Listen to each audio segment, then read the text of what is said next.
This is a 100% true story.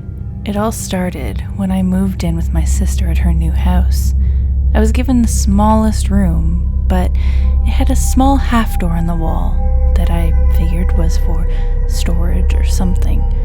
I didn't check it out for a while, but eventually my curiosity took over, and I just had to see what was behind that door. I had to grab a flashlight because it was pretty dark inside the little room. It was filled with cobwebs, like nobody had been in there for a long time, and it was really kind of spooky. I noticed the floorboards were loose and crooked, like they had something under them. I struggled to lift them, but when I did, I really wish that I hadn't, because what was there really scared me. It was a drawing that looked like it had been made by a little kid, a drawing of a man that was really tall with no face. There were some words at the bottom of the page that said, "The man in my window." After I read this, I was scared even more than I was before. I dropped the paper and left the small room. I didn't sleep well for a couple of weeks. It felt like I was being watched. I finally decided to go back into the little room, and I found more things hidden under the floorboards. I found pictures that looked like a little girl, about 5 years old, and an old teddy bear that was missing one eye. I left the room, not wanting to go back again. I tried to calm myself down, played on my phone while sitting on my bed. When I turned my phone off, I could see a reflection behind me in the window that looked just like the man in the drawing. I turned around to see if it was real. I screamed at the top of my lungs until my sister ran into my room. She saw it too and screamed even louder than me. We slept in her room that night with the door locked. Soon after that, we moved out of that house and went very far away. But I still get the feeling that someone is watching me. Sometimes I see the man in the distance, and to this day, I am still scared to death of what I saw that day. This feeling will be with me until the day I die.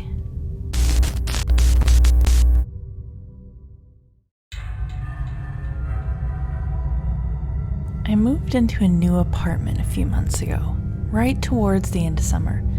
It was a very typical small apartment, 1 bedroom, 1 bath, and a kitchen, which leads into a living room. This was the first time living on my own, but I was confident. I knew when my rent was due, my budget for food, and all that other stuff. I was sitting on my bed looking for jobs when I first heard it. I heard my door creak open and then close abruptly. As you could imagine, I was a little scared, but a couple of searches throughout my apartment helped me to calm down. A few minutes later, it happened again. A slow creak and then a sudden slam as the door was shut. This time, I was more annoyed than scared. I went through my apartment one more time and found nothing. After a little thought, I had an idea as to what was going on. The door to my bedroom has a broken latch, which is stuck, as if someone was constantly holding it open. My doorknob is pretty much useless, and I can push and pull my door open without turning the knob. I tend to keep my door shut often, which means that my bedroom can get pretty hot and the air becomes pretty stale. Because of this, I have my window open almost all the time, day and night. This results in my door opening and closing because of the draft that comes through the window. The wind will push the door, then get cut off, letting the weight of the door push it closed. This began to happen so often that I didn't even bat an eye to it. A little while after I started my classes, I was up late studying for my first exams. It was particularly cold that night, so I went and closed my window. From my position on the bed, I didn't have an immediate sight line on the door, and I would have to lean forward to get a good view of it. As I was reviewing the material that my professor had posted online, I heard that all too familiar slow open and abrupt close. The hairs on the back of my neck stood up, and immediately I felt the sensation that I was being watched. I took a wary step towards the door and opened it, staring into the dark void that was my bathroom. I went through my entire apartment, and none of the windows were open. In other words, there was no way and no reason for that door to open like it did. There was no logical explanation. Unless... No, stuff like that isn't real, I kept telling myself. I went back to my bed and tried to get back on track with my work, but I couldn't think straight. All I could think of was somebody hiding in my apartment, just watching me. I thought to myself that there was no way I am sleeping here tonight, so I called a bunch of people from school to see if anybody had any room for me to sleep, but alas, no one had room for me, as most of them already had 3 college students in a 2-bedroom apartment. Totally ticked off, I looked toward the direction of my room and shuddered. I ended up sleeping on the couch. Nothing happened for a few weeks, and I had almost forgotten about it.